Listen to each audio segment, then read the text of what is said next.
Okay, so we started sperm production in male. जो sperm production of in male होता है, इस process को स्पर्मेटोजेनेसिस कहा जाता है। इसके ये डेफिनेशन है। स्पर्मेटोजेनेसिस यानी कि जो स्पर्म है उसका जनरेशन या उसका डेवलपमेंट स्पर्मेटोजेनेसिस कहलाएगा। स्पर्मेटोजेनेसिस मेनली 3 स्टेजेस में होता है। स्पर्मेटोगेनिया, इमेच्योर सेल टेस्टिस के अंदर डेवलप होगी।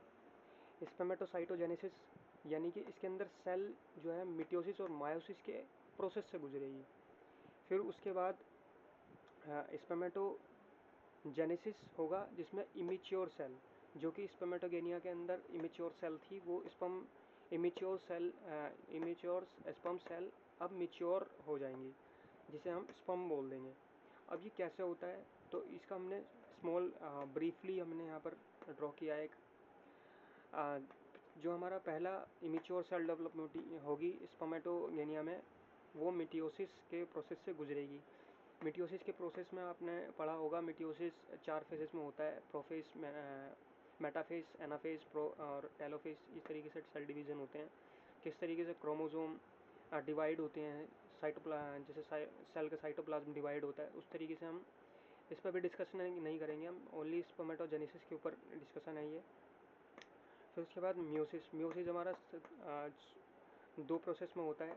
सबने आपको पता होगा कि म्यूसिस फर्स्ट और सेकंड स्टेज होता है। फर्स्ट में हमारा क्रोमोसोम इंटरचेंज होते हैं, जेनेटिक्स इंटरचेंज होते हैं, और फिर उसके बाद हमारा म्यूसिस के अंदर सेल डिवीज़न होता है।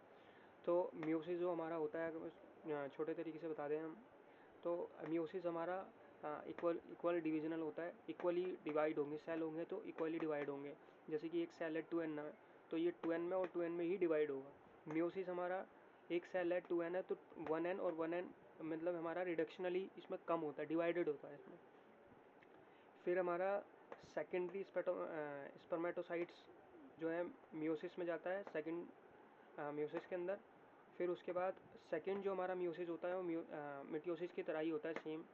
और इसमें हमारा जो सेल डिवीज़न होगा वो सेम मिटोसिस की प्रोसेस से ही गुजरता है।